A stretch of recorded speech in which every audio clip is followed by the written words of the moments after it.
morning, Service Alliance community. How y'all doing today? Pep in your step, Zach? Gosh. Well, I just ran a half marathon, so Yeah, there you go. I'm ready Body to and rock and roll. soul is still healing. Okay, I got you. You ready? Look at that. Nice job, man. Yeah, it's fun. It was a good time. It kind of goes to the topic that we're talking about today, training. I trained for several months and completed the goal. And somewhere along the way, I met up with two other runners, fellow brothers and sisters in Christ, and we chatted for 10 miles as we ran. Oh, that's neat. That's neat. Yeah, it was really cool. So I think it's a rare thing to have an appliance repair technician be a runner because, we've destroyed our knees and our backs. So that's impressive. It's impressive. Got out at the right time, Zach. Yeah.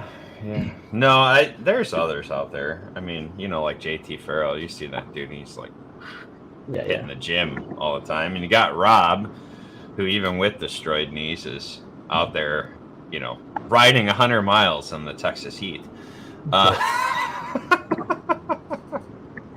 Oh, Rob. But we have a special guest along with us today, Mr. Mike Callahan, and my face froze again. This is ridiculous. Mr. Mike Callahan, he is the president of PSA, and he also runs his own service company. Welcome, Mike. Good morning, everybody. Morning, Thanks Mike. for having me. I'm grateful to have you on the show. We were just talking about it in the pre-roll. I met you 2 years ago, or 2 conventions ago, I guess, at a Brand Source convention in Tennessee. Correct. Yep. We have had a booth there to bring most of the, for all the sales people that are adding service onto their departments. So we want to make sure that they have options for training through our convention or through different training avenues. So For sure. Everybody could use good training. Yeah, even the sales guys. So if you're not familiar, Brand Source and Nationwide. Now I remember the name, Nationwide. Yeah. They're the 2 big buying groups for the industry. So if you're in sales and you're selling new, you're going to go through one of the 2 most likely. It's kind of rare that you would try and do that alone. And they have these massive, crazy conventions. And there's a lot of good information and training even that happens within that. So in the pre-roll, Mike, you mentioned that you guys did warranty work for the Amana Corporation before they got bought out. So that would technically make you old, wouldn't it? It does, yes. I started helping my father when I was 12. He used to buy. We did sales too, scratch and dent and reconditioning, and I used to buy pallets of closeout stuff. So he had bought a pallet of dehumidifiers, and he said, "Go make them work." And so I stole parts off of some, made the other half work. And I said, "Oh, these need sealed system work." He said, "Go see Harold up in the back. He'll teach you how to use the torch." Wow. And we're been quite a while.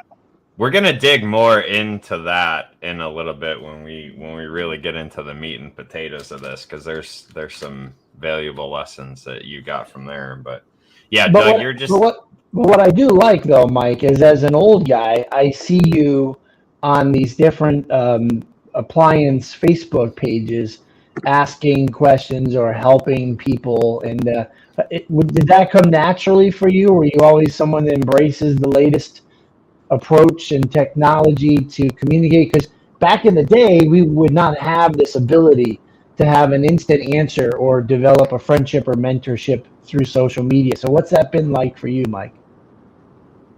And I've watched it change quite a bit over the years.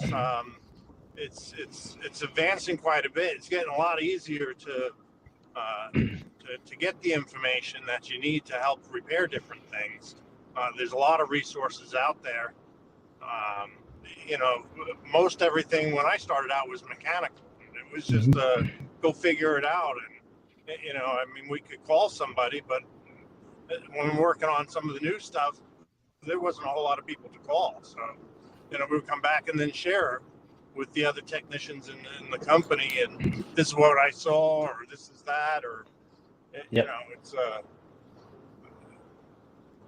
this a lot. I mean, now you can go to YouTube and look it up. And, if you're struggling to see to even know how to take some of the stuff apart. So. Yeah, definitely the young guys. Go ahead, Mike. They have it a lot easier. They've grown up with all this electronics and everything. It's true, Mike. It's true. I don't know about easier. I think it's worse now to be a technician than it was back in the day, honestly. I mean, so from the perspective of information at your fingertips, yeah, it's definitely way better. Like, there's nothing like it. But on the same token, you got manufacturers that can't figure out, how to stay consistent with what they're doing, right? I've heard conversations of calls into certain manufacturers and their tech line is just like, well, you're doing it wrong. Yeah. Okay, but that's what your manual says to do. So what's the right way to, I'm following your service manual. Either put an update out or don't talk to me like I'm a 2-year-old, and I'm listening to these conversations going, wow. Yeah. Wow. So you're mixing two things, though. You're mixing the world today where there seems to be a lack of quality and workmanship and character in people. It's definitely a little more the wild, wild west. But back in the day, and maybe Mike remembers these, when we were doing a Mana warranty, we were putting a strap in the defrost heater because it was freezing up. And then they came up with a different kit. And when I was going back to the same customer's house a year later to put a different heater kit in. And then eventually we were changing the whole divider block out of warranty on the customer's dime. And you looked back on that and thought, Amana was desperately trying to avoid losing a boatload of money. And they were trying to do this thing, and the customer gets the raw end of the deal. This still happens to this day with, some ice house issues. And so not a ton has changed. Compressors. Oh yeah, that one too. But yeah, so I mean that experience has still been around for sure. The whole time. Bringing the truth. For long-term things, I don't. Even though they do a lot of testing and stuff, they don't really know what issues they're going to have when it comes out to regular home use. It's just different. Some the manufacturer having a problem with all their ice makers. We only see the bad ones. We don't know how many of them haven't failed. The difference is on how many times that refrigerator door's being opened, how much ice is being used. I mean, there's a lot of different things, variables that even the manufacturer hadn't considered. Now, why they let it go on for so long, that's just beyond me. But yeah, anybody in their right, I've been doing this for so long. When they put the ice maker in the refrigerator section, I mean, it's just bound to have problems no matter which manufacturer it's going to be. Oh, yeah. For sure. For sure. I just, I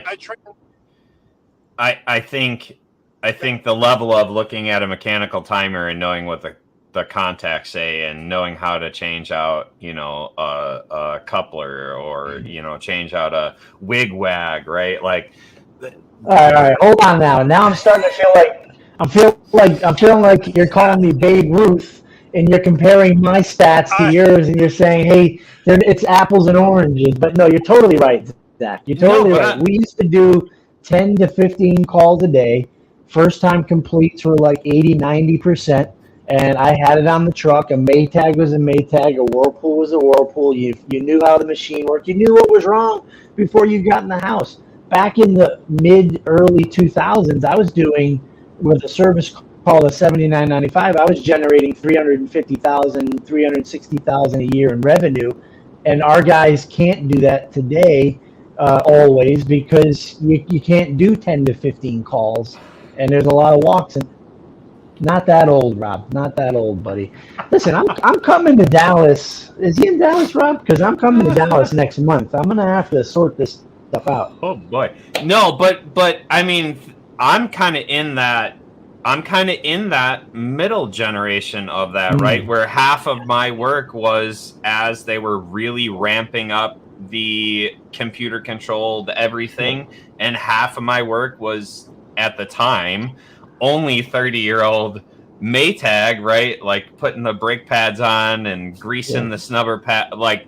So like I had that half and half as I was coming up, and I give me the Maytag, give me the direct drive, you know what I mean? Like give me the old Montgomery Ward, what is that, White Westinghouse Frigidaire, you know what I mean? Like I take that any day sometimes over this new stuff. Yeah. You know, where you go through the entire technical manual and you're like, I did everything they said to do. Right. I have troubleshot everything, and this stupid thing is still not working. What is going on here? Right? Like, I don't know. You know, what I train all my techs or anybody is if they know how it works, what it's supposed to do, when it's supposed to do it, then it's easy to figure out what's wrong. But as far as changes, you know, I could still tell you on an old GE, you know, with the webbing for the pump and stuff. I mean, I know how to take them apart blindfolded still, you know, and I didn't want to switch over to the Whirlpool. I thought the Whirlpool direct drive, I was like, oh, that's the cheap crap that they're going to have coming out now, you know. I remember that. And then we started working on them and switched over to them. I was like, oh, my God, I have this whole machine apart in like 2 screws. There you go. Yeah. You know, so... You know, there's always a little bit of resistance, and I was probably one of the first guys. I did work on some commercial units. I did like the front loaders. I think ASCO was one that we were selling in our store, and it was a 24-inch 220 unit, and it was rated for full size. And I brought one home for my wife. I said, just treat it as you just fill it right up to the top. And I'm at the top of the stairs. We had basements. I was in New York. And I'm at the top of the stairs. I'm like, wow, what is that noise? You know? And I hear ee. I'm like, what the heck is going on? And I go downstairs. Yeah, I told her to fill it up. She filled it up so much that, I mean, she had to press against the door. The clothes were just grinding against the glass of the door. I'm like, I guess I have to be careful what I tell people on how to load it, you know? But, it did clean better. You know, it wasn't big enough for her, but it's you know, and then now everybody's got front loaders, so it's pretty much the way to go. I don't think they last as long as the top loader, but you know, I'm rocking a 30-year-old Speed Queen in my basement, so I can't talk. Yeah. I got rid of the direct drive and went 30-year-old Speed Queen, so. I'm partial. I guess we. It's a great machine. So we had I work with a new and used dealer in town. We've been friends for long before I got into the industry, and they had a Holloway, and I ended up taking it from my house. I put new brake pads on, new pump, new belt, and went off we go. That's going to the basement over the direct drive. I love that machine. My wife loves that machine. She actually loves it more than she loved the direct drive. She thinks it's better than the direct drive was. So, anyway, we should pray it in, Doug. We haven't prayed it in yet. Good, Mike. The more you work on something, the easier it is. So, I mean, you were talking about completes and stuff. Yeah, when I worked with one brand and we came up really big, did a lot of work with one brand. It was easy to train people. We had all parts, our completes were up. When I stopped working with them and then I started doing work with another company, which serviced everything, that was tough for us. We had to, you know, go out and learn all the other brands out there so we can fix everything. So, I mean, it really sets up on how to run your company. The problem was having all the eggs one basket, and when that goes wrong, I mean, we were lucky we survived, but it's and something else you said, you used to run 15 calls. I still have a guy that can do 14 to 16 calls. So it just depends on the area, the calls that he's getting, Yeah. and the person and how hungry they are. So they could still do it. That's not over. All right, I'm gonna play this recording for my technicians here in Connecticut so that they can hear that there is a guy out there that's doing it, and it's not some old relic that's retired. So that's good to hear. Mike, you encouraged my heart today. All right, let me open this up. Lord God, we have ours on commission. So I mean, it's up to them to complete that call. That's what they get paid on, is completed calls. So. Mike, now you're annoying me. Mine are commissioned too, but they don't have this heart of this guy. I'll buy them off you. Oh, that's funny. Does he have children that are close to working age that I could hire them? Not yet. No. Not yet. Oh, look, Mike's keeping cards close to his heart. He's like, yeah, maybe so, but I'm not going to tell you, Doug. So I hear you. I appreciate that, Mike. You got to keep those commodities and friendships. All right, let me open this up with a quick prayer. Lord God, we thank you for this time. We're reminiscing, and we're thankful for yesterday and what we've learned and who we were and who we are. But not one thing that hasn't changed, even though appliances now break in 3 to 5 years instead of 10 to 15, Lord, is relationships and people. And God, we just pray that you help all of us stay humble, be filled with grace, come alongside people around us, whether it's customers, employees, friends and neighbors, and even our enemies, Lord. We just pray that we love them with all our heart and try to understand them and meet them where they're at and make their day better. In Jesus' name, amen. Amen. So the verse that I chose for today, real quick, going along with our topic, is 1 Corinthians 9:27. I discipline my body like an athlete, training it to do what it should. Otherwise, I fear after preaching to others, I might myself be disqualified. And so where that's tying in is that in everything that we do, we discipline our minds, we discipline our bodies, whether that is going to technical training at PSA, United Servicers, Dyer Academy, right? Wherever you're going to get that training, you're getting that training, right? As a business owner, you sharpen your skills, whether it's through reading or courses or, whatever it is. You're going to go and sharpen and train so that you're prepared to face what comes. And training is more important than anything. And then you have those relationships that are more important than anything, right? Yes. So yes. That's kind of what we're leading into today, is the importance of training, the importance of going to these conventions, all the conventions, do all the things, right?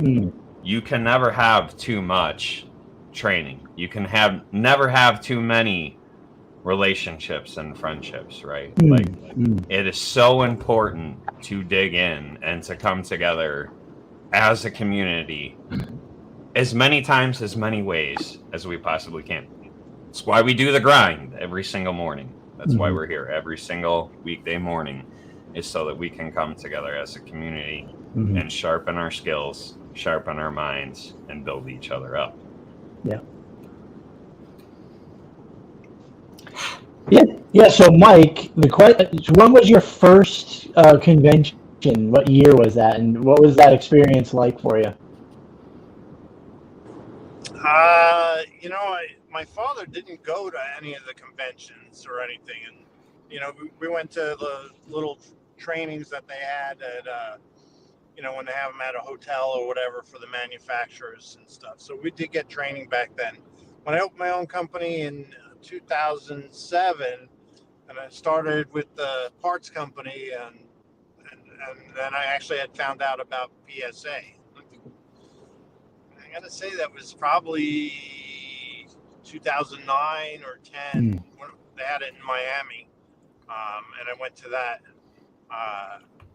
and it was really eye-opening, the amount of training that they had.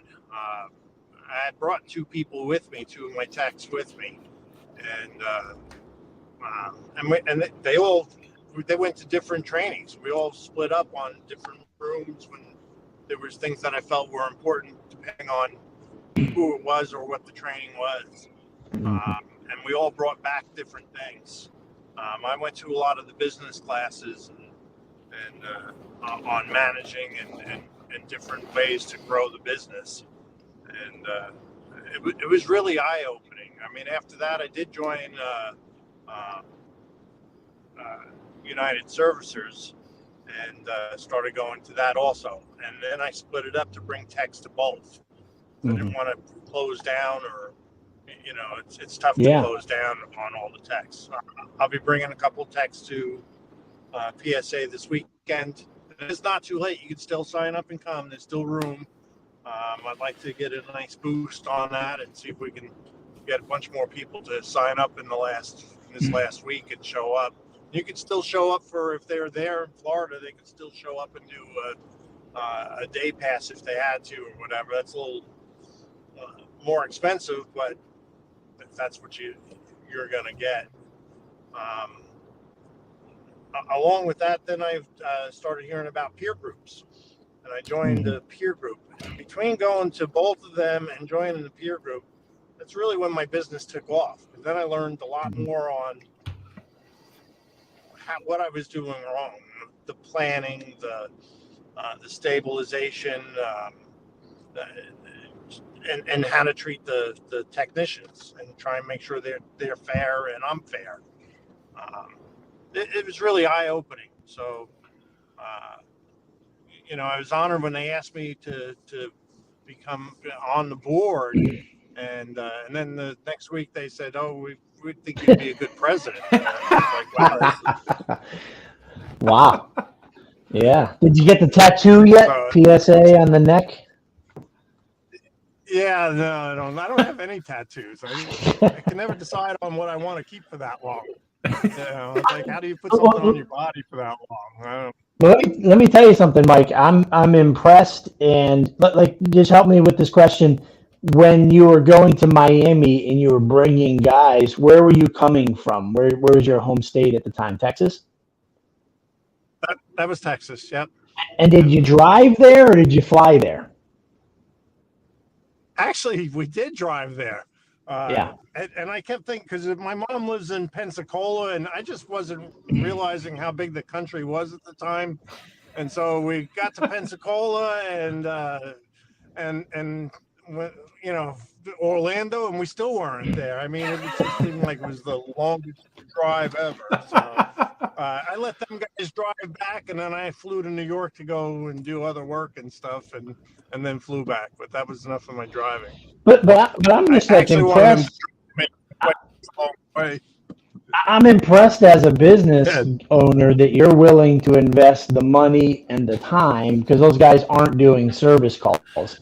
And then you're making this awesome cocktail of going to conventions and doing a peer group as well. I mean, that's a recipe for success that you're investing in. It's a lot of time and a lot of money, but you're willing to do it, Mike, and that's impressive. Yeah, in the end, the increase in revenues, just from what I've learned from even from the technicians, completing more, learning more, and they come back and share it with other technicians. Right now, and I've got 12 technicians, so I've got some that are better on Whirlpool, some that are better on GE, some that are better on Samsung. So when one of the other technicians is on there and they're calling, we're like, no, just call so and so. He'll help you and walk you through it. So we have our own internal people to be able to help and to go from there. Some call me, not so much anymore, but I think so I'm Mr. now, but. Mr. President, would you be willing to have your next PSA in Manchester, Connecticut, so that it would be easier for me to get all my guys there? Listen, Doug. We need to find a place. Listen, Doug. If he can make it from Texas to Florida, you can make it from your little town up there down to. No. But again, it's very understated to have to make that a priority for your business, to take your employees to some of this training, and they're going to start to. We one time we took one of our technicians with us. And on the first day of an ASTI, by lunchtime, he went to like 2 or 3 classes of business or classes, whatever. And he comes up, he goes, "Holy crap, we do all this stuff," right? And he was just like so amped to hear he's learning things. And he's like, we do that. And I go, that's because Jay has invested in this kind of partnership for over 20 years. We didn't invent this. We're just networking and creating good habits and values that we learn from amazing organizations like USA and PSA. So, but then by the last day, the dude was exhausted, worn out, and frustrated because he was seeing all this new product, and the manufacturers are saying, hey, this is something coming down the pike. You're gonna have to deal with this. So it was a little up and down for that poor guy, but it is an eye opener, and I feel like it's more than just technical training. To have lunches and have conversations with people around the country and find out how they feel and think about the same things that you service, Well, and I think that's what I took away from ASTI was the relationship build, right? And even when I went to the Brand Source convention where I met Mike, and I had a chance to meet Paul McDonald, who, if you don't know Paul McDonald, that guy is passionate about the service industry. That guy is in your corner fighting every single day for manufacturers to play ball with servicers. It's crazy. But the relationship build is so understated in what we do, right? Like being able to meet the Dean Landers and being able to meet the Mike Callahan, and like those relationships, those friendships, that is what moves the needle in the industry, because you begin to learn from others, right? You said the peer groups and the masterminds that we do, like those things matter because you're not just in an echo chamber anymore. You're hearing new ideas, you're hearing new ways of doing things from others that are out there doing it. Right? It's awesome. I love it. We try and any of the conventions that I've been president at for the last couple of years, which, although we haven't had any for 2 years, but prior to that, we try and be approachable. We try and, even when I go to lunch, I have my own people that I could sit with. I have all the PSA people that I could sit with, but I usually look for the table where there's 1 or 2 people at and go sit and talk to people that I haven't met with. I want everybody to feel welcome and not outcasted, and I also want to be approachable, that, they feel they can come up and say, hey, what is this? What is that? Or what else should we be looking for? And try and tailor it and tell them, with some of the experience of what I think that would most help them, depending on what I can get out of them in the first couple of minutes of talking. It gets busy, but I take it on as a challenge to be able to try and meet everybody that's there, which is tough. I mean, we've got like 350 people signed up already, and it'll be a long couple of days for us. But, that I think it makes a difference when people are talking to you and trying to get you to be involved and trying to help you. But that's the whole thing. That's why we are servicers. We got in this because we like helping people. It's the money side, but that's what I like to do. Yeah, I agree, Mike. Take it on as a challenge to fix it, help them, and and a lot of times it's even in educating them how to use it the right way. So Well, I like that attention that you make on that, Mike, to make connections with people, because that is probably, for me, early on, the biggest challenge is you don't know anybody and you just feel a little bit out there on your own and alone, and it takes you till maybe for some of us, and I'm an extrovert, I think, but it took me 2 or 3 days to finally feel comfortable to start talking and sharing with people. So for me, recently, this social media platform of the Appliance Alliance gave me a chance to develop relationships with people. And then when I got to see them face to face, that kind of brought it all around completely. So in today's world, that's a great thing, because I started going to these conventions 15 years ago. And like I said, sometimes I was going back to my room and just sitting there because I didn't go with anybody from my company, and it's awkward. So Mike, thanks for that. I'm glad you have that on your radar to kind of bop around. Again, you got your own people that you'd love to talk with, but you got to hit those sheep that are just sitting there and make connections. So thanks for that, Mike. That's awesome. Yeah, absolutely. And we have the certification will also be there. That'll be for free. So your techs can go and get certified, and then they can get their patch. It's a proud thing that they're able to show off to other techs, and then everybody's bugging you to go to the next convention. And that's a great idea. Yeah. It's fun. Yeah, let's talk about that certification a little more, because I love the idea of training and certification. We were talking in the pre-roll that there's a few too many out there that are YouTube warriors, which in and of itself isn't bad, but they lack some of the basics that they should have as a trained technician. So can you tell us more about what the certification that they'll receive looks like?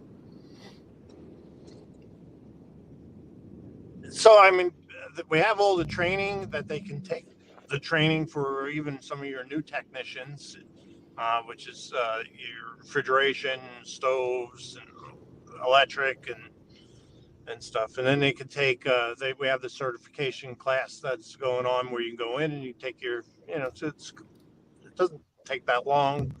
And then if you pass that, then you can get the patches and stuff, and it's actually for free now. A lot of other times you'd have to pay for it at a different training center, which is great. And for your experienced techs that are going, they can go. We open up certification on Sunday, so they can go get in there and not miss any of the classes or anything. So we've got a guy, Hans. He's in that room the whole time, and he wants everybody to pass. So he's, if there's a question on something or whatever, everybody's there to help you. So that's awesome.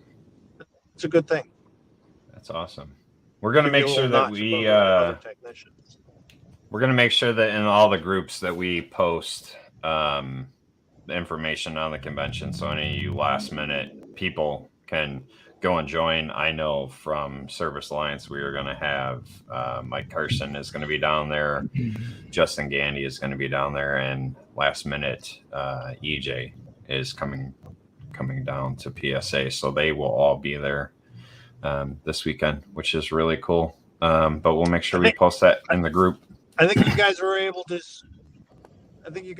squeeze in a booth too. So there's the trade show where everybody will be at, and so you guys will have your own little booth that everybody can go up and see and talk to you and know where to find you.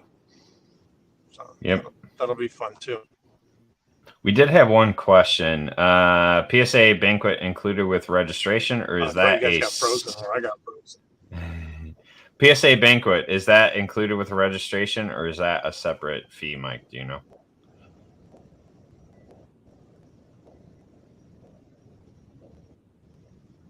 So you have to pay me personally on the side. No, I'm just. It's part of it. It's included with your regration. Awesome. Mike, your screen ways. It's a nice dinner. let's sit down and He must be getting into the middle of what's that? You must be getting into the middle of that big state of Texas where cell phone service is cutting in and out. At least it ended on a smile. Usually I've got some weird look on my face when it freezes. Yeah, or you got Yeah, me with no, my head I- frozen down or something, you know. Yeah, yeah. Well, I got to tell you, Mike seems pretty calm and cool for a week before a convention as a president. So he must have a good team setting everything up over there. So that's good stuff. Yeah, what did he say? He's still out there working. So I mean, that's Yeah, that's kind of a rare thing to see someone out there and working, especially as a president, like right before. that's what I mean. Look, he's stuck on a smile face. He should screenshot that for next week when he's. Because being in charge, all the problems come to you, and you've got to manage them and apologize and fix things. And so that's he looks like a good guy with a good attitude. I think I've seen him at a couple Asties over the years. So. Yeah, like I said, I met him at the Brand Source convention. They had a booth down at Brand Source. One of the big pushes in the new and used is to have servicing dealers, right? And so they're trying to bring trainers in. I'm going to give him a minute to reconnect. We'll see what happens here. So like Scott and Susan Brown were down at the Brand Source convention. I did an interview with them. All right, cool. He's back. Welcome back. Can you hear us, Mike? Your mic might not have reconnected this time. I froze now too. Oh, there we go. Can you hear us, Mike? Wait, are you going to edit all this out, Zach? I'm gonna have to. No, I'm just letting it roll. That's it. It's Tuesday. That's how it rolls. Mike, I'm gonna drop you. I think it lost connection with your mic when you came back. I'm gonna drop you and see what happens. Kick. Well, it sounds like they're set up that they can still take additional people. Yeah. So if you have the chance, yep. Yeah. And I like that they're spaced out, these different associations, right? That their conventions are spaced out. It gives you a chance, if your timing isn't right for one, to do the other. And what Mike is doing is sending guys to both. I love that. I love that. Yeah, yep.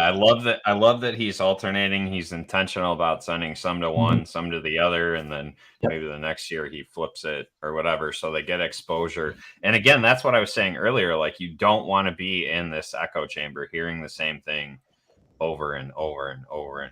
I mean, sometimes we need that, right? But sometimes we need to hear a little bit different voice. The last time I went to PSA, I think took my family and we went to Disney World because it was in Orlando. So, just kind of hung out there. Yeah. I don't know. Is it in Orlando again? Is that where it's? It is. It is in Orlando again. Yeah. Good.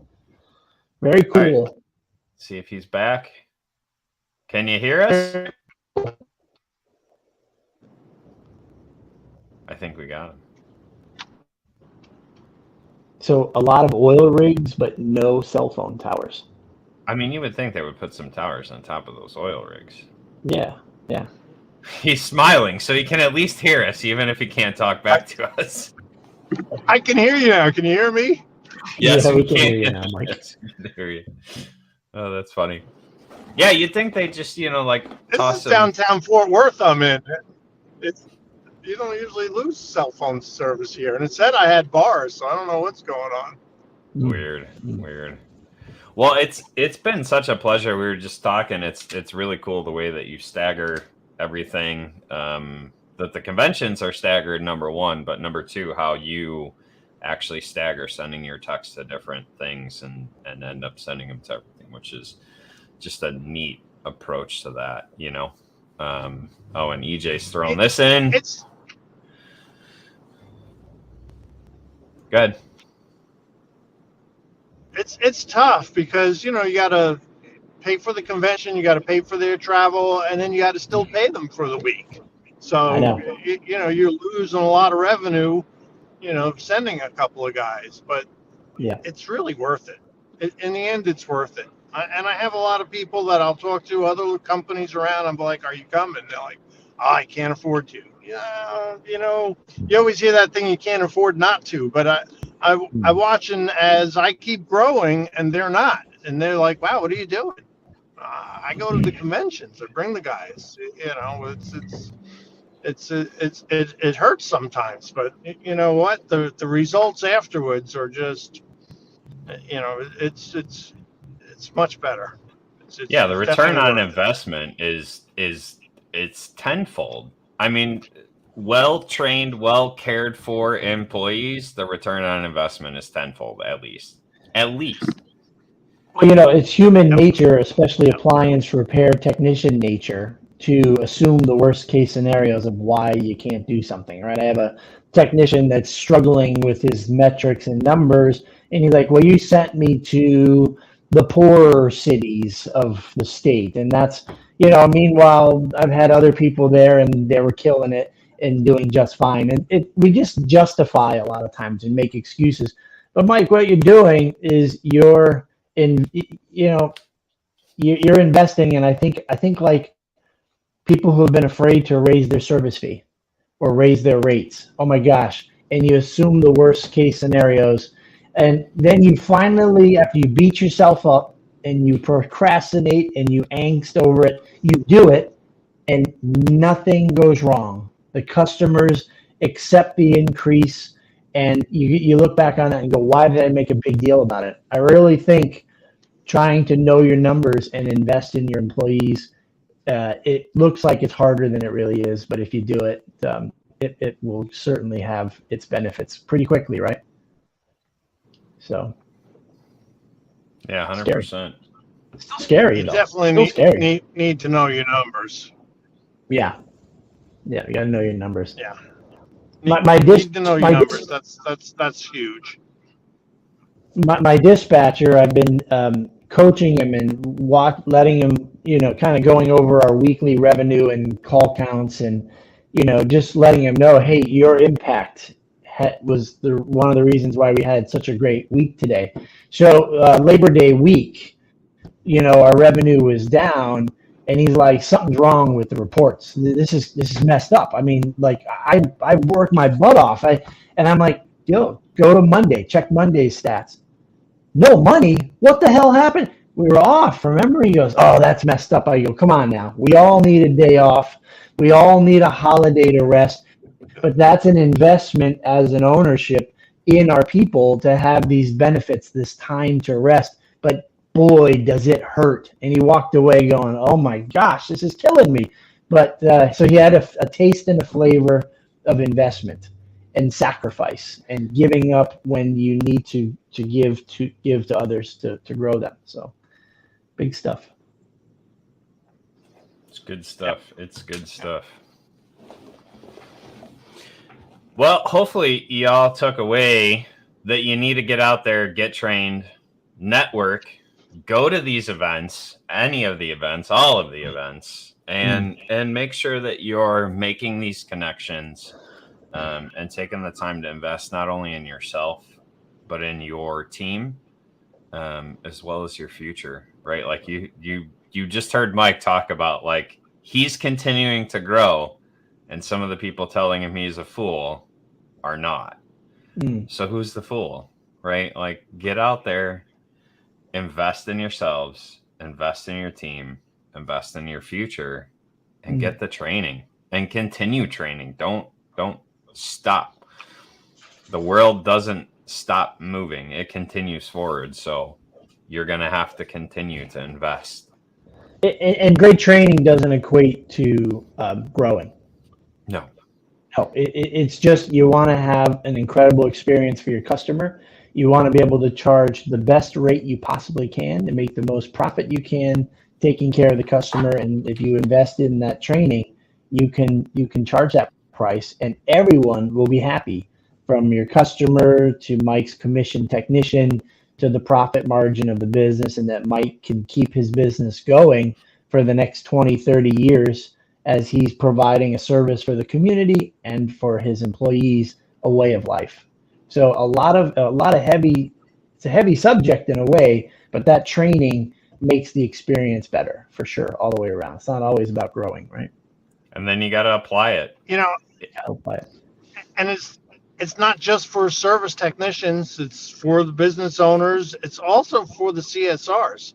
There's a lot of things that they can learn, even going to the manufacturers and talking with them even about billing questions and stuff. So there's a lot more to it.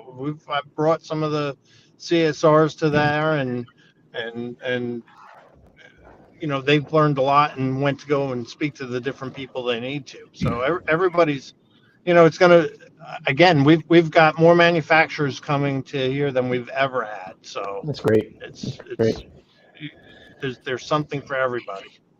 All right, Mike, I'm going to send you all the brochures to the hotels and convention centers in Connecticut so that you can look them over as president and decide where in Connecticut you want next year's PSA convention, because I'd bring all my people down for sure. I was thinking like Mohegan Sun or something like that. Where do we sign up? What's your website again? I'm signing up right now. Doug, is there enough parking in your area for that? I mean, like your entire state is like the size of his town. I know. You know what? I mock the middle of the country with all your southern accents. I get it. It's a worthy fight, but don't forget, Rhode Island's even smaller. Okay, it's that. Well, all right. Fair enough. We won't pick on you too much. Thanks, Mike. Appreciate you. And again, you were cutting out. I'm amazed how calm and cool you are a week before the convention as president. That means you've got it all figured out, set up. You got a good team, and it sounds like it's going to be. All right. So all right. Take two. Take two. I don't let anything bother me. That's the whole thing. I used to let it bother me. I still got my hair, So. Yeah, that's true. Take two. Mike, I'm impressed that you have Jesus in your heart and that you're trusting in him in every way, even though you have no idea what's going to happen next week. You're leading by faith. What an example to the rest of us. I love it. Guys, we'll see you next week. Yeah.